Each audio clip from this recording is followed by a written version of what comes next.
بسم اللہ الرحمن الرحیم الحمد للہ رب العالمین والصلاة والسلام علی سید الانبیاء والمرسلین قال اللہ تعالی وتبارک فی القرآن المجید والفرقان الحمید بسم اللہ الرحمن الرحیم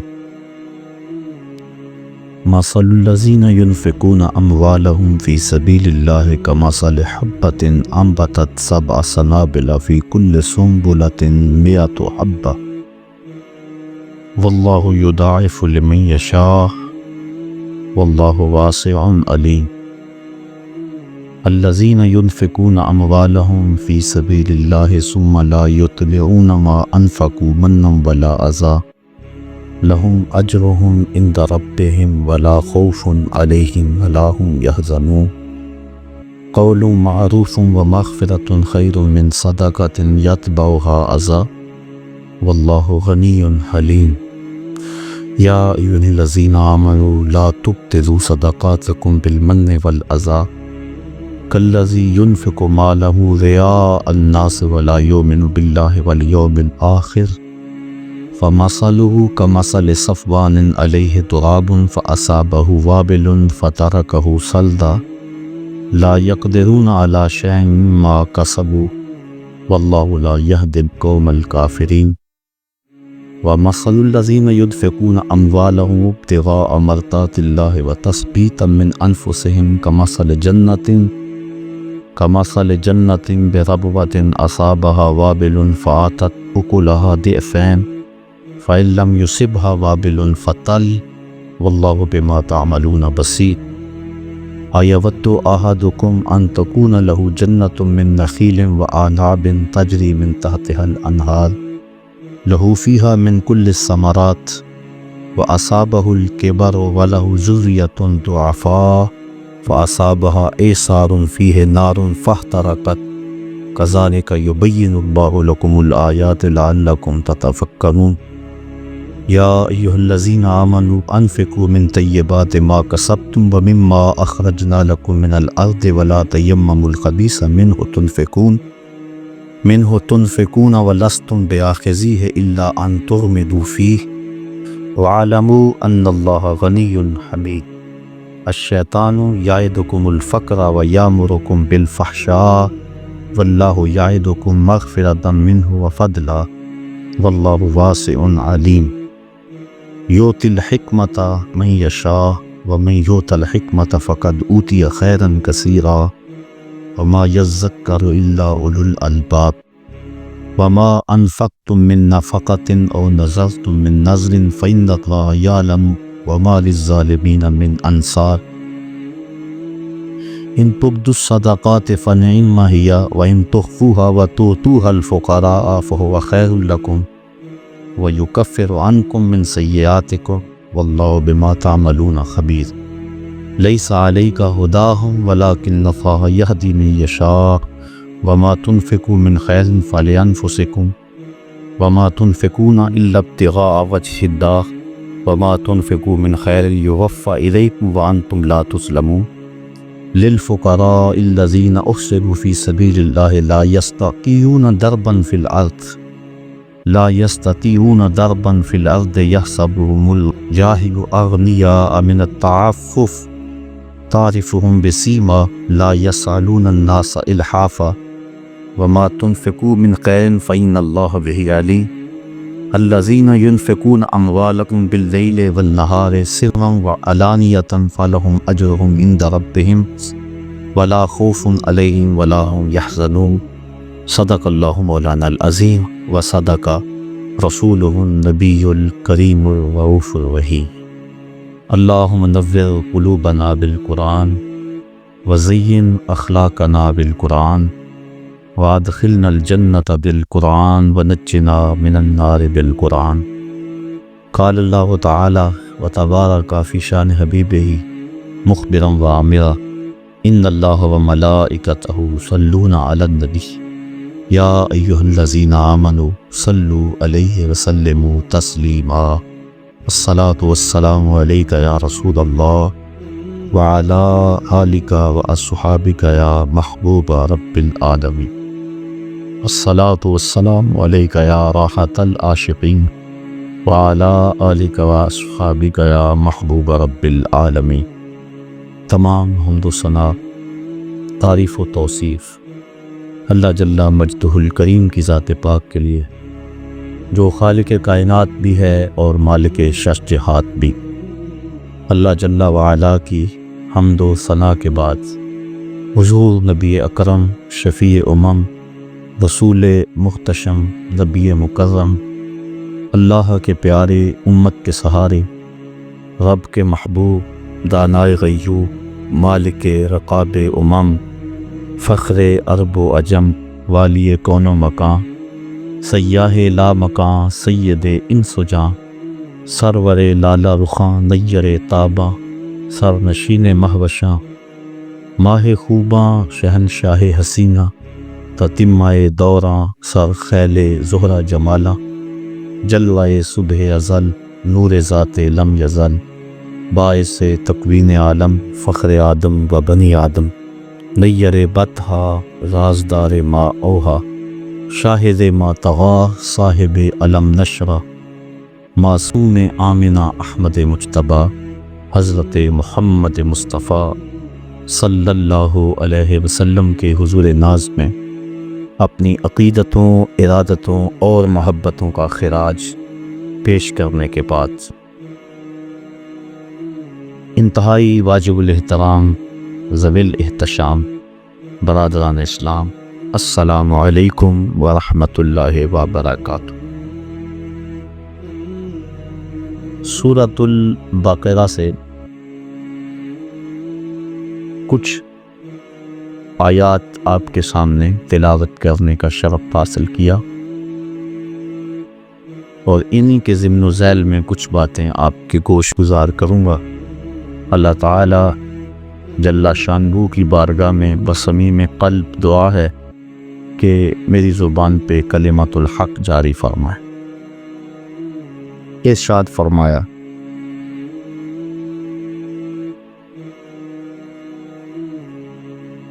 مثل الذین ینفقون اموالہم فی سبیل اللہ،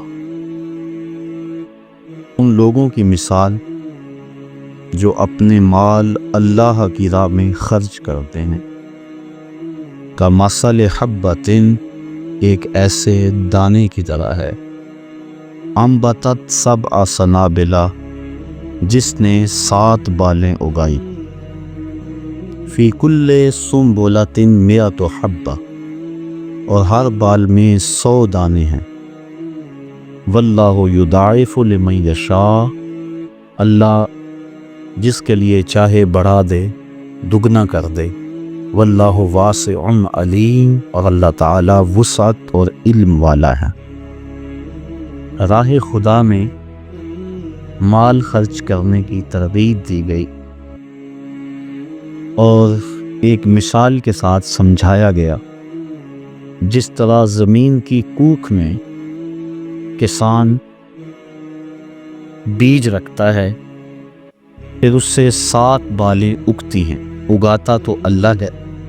یہاں دانے کی طرف اگانے کی نسبت کی گئی، یہ نسبت مجازی ہے، تو ہر بال میں 100 دان، ایک بویا 700 مل گئے۔ اسی طرح اللہ کی راہ میں ایک خیرات کرو گے، اللہ 700 عطا فرمائے، اور فرمایا اگر وہ چاہے تو اس سے بھی بڑھا دے۔ قرآن مجید نے مختلف مقامات پر راہ خدا میں خرچ کرنے کے اجر و ثواب کا تذکرہ فرمایا۔ کہیں فرمایا کہ کوئی میرے راستے میں 1 لائے گا تو میں 10 گنا دوں گا، یہاں فرمایا کہ 700 گنا، اللہ چاہے تو اس کو بھی دوہرا کرتے، اس کو بھی 2 گنا کرتے، اور ایک تیسرے مقام پہ فرمایا کہ اس کی راہ میں خرچ کرنے والوں کو وہ بغیر حساب کے عطا فرماتا، کہیں فرمایا 10 گنا دیتا ہے، کہیں فرمایا 700 گنا دیتا ہے، کہیں فرمایا بغیر حساب کے دیتا ہے۔ تو علماء تفسیر فرماتے ہیں جو اس کی راہ میں حساب سے دے، اللہ تعالیٰ اس کو حساب سے اس کا اجر دیتا ہے، اور جو اس کے راستے میں یوں ہی بے حساب دے اللہ اسے بھی بے حساب اجر عطا فرماتا ہے۔ دوسری بات علماء فرماتے ہیں یہاں خلوص کی بات ہے کہ جتنا گڑ ڈالیں گے اتنا ہی میٹھا ہوگا، جس کا جتنا خلوص ہے اللہ اسے اتنا عطا فرمائے گا، کسی کو 10 گنا، کسی کو 700 گنا، اور جس کا خلوص بہت سارا ہے اللہ اسے بغیر حساب کے عطا فرماتا ہے۔ اور تیسرا قول مفسرین اس آیت کریمہ کی تشریح میں بیان فرماتے ہیں کہ یہ دینے والے کی کیفیت میں منحصر ہے کہ دینے والے کی کیفیت اور حیثیت کیا ہے۔ مثال کے طور پہ ایک شخص کروڑ پتی ہے، وہ راہ خدا میں ایک فقیر کو 2 روٹیاں دیتا ہے، اور ایک متوسط حیثیت کا مالک ہے وہ بھی راہ خدا میں 2 روٹیاں دیتا ہے، اور ایک جس کے پاس کل کائنات 2 روٹیاں ہیں اور کچھ ہے ہی نہیں، فقیر آ گیا اس نے بھی 2 روٹیاں دے دیا، تو دی تینوں نے 2 روٹیاں، لیکن ہر ایک کی حیثیت کا فرق ہے۔ تو پہلے کو اللہ 10 گنا دیتا ہے، دوسرے کو 700 گنا دیتا ہے، اور تیسرے جس نے ساری کمائی لٹا دی اللہ اس کو بغیر حساب بھی عطا ہوتا۔ تو کہا جس طرح زمین میں تم کوئی بیج بو تو وہ 700 گنا اس کو اٹھاتے ہو، ایسے ہی میری راہ میں جو تم خرچ کرو گے میں 700 گنا تمہیں عطا فرماؤں گا، اور اللہ چاہے تو 2 گنا کر دیتا ہے۔ اللہ تعالیٰ جل شانہ نے یہاں راہ خدا میں خرچ کرنے کی مثال کھیتی باڑی سے دی۔ امام ترمذی نے روایت نقل کی ہے، آقا کریم علیہ السلام نے ارشاد فرمایا التمس الرزق فی خبایا الارض، اپنا رزق زمین کی تہوں سے تلاش کرو۔ تو علماء فرماتے ہیں کہ اس مثال سے یہ ثابت ہوا کہ کھیتی باڑی کرنا بڑی فضیلت والا کام ہے، اور امام قرطبی نے الجامع لاحکام القرآن کے اندر اس آیت کریمہ کی تشریح میں لکھا ہے کھیتی باڑی کرنا فرض کفایہ ہے، اگر ساری قوم یہ کام چھوڑ دیتی ہے تو حاکم کے اوپر لازم ہے کہ وہ کچھ لوگوں کو مجبور کرے کہ وہ کھیتی باڑی کریں، یہ فروض کفایہ میں سے ہے۔ الذین ینفقون اموالہم فی سبیل اللہ، وہ لوگ جو اپنے اموال اللہ کی راہ میں خرچ کرتے ہیں، ثم لا یتبعون ما انفقوا، پھر جس کو خرچ کیا اس کا پیچھا نہیں کرتے،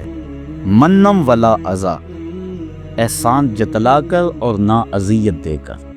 جو راہ خدا میں دے دیا سو دے دیا،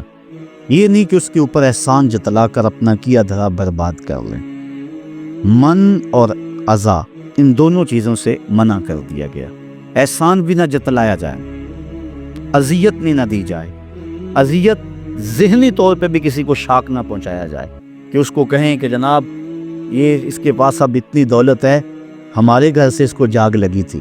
اس کو کوئی پوچھنے والا نہیں تھا، ہم نے مدد کی اس کی، تو یہ اس کو اذیت دینے کے مترادف ہے۔ بلکہ حضرت زید بن اسلم رضی اللہ تعالی عنہ فرماتے ہیں کہ جب کسی کو تم نے خیرات دی ہو اور وہ تمہیں بازار میں راستے میں ملے اور آپ اس کو السلام علیکم کہیں تو وہ اس میں بھی ثقل اور بوجھ محسوس کرتا ہو تو کہا اس سے ترک کر دینا چاہیے سلام کہنا بھی، کہ یہ بھی اس کی اذیت کا باعث ہوگا۔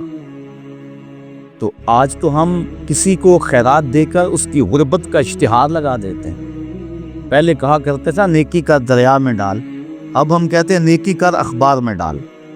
نیکی کی اور کسی غریب کو اگر ہم نے خیرات بھی دی، عید پیکج بھی دیا،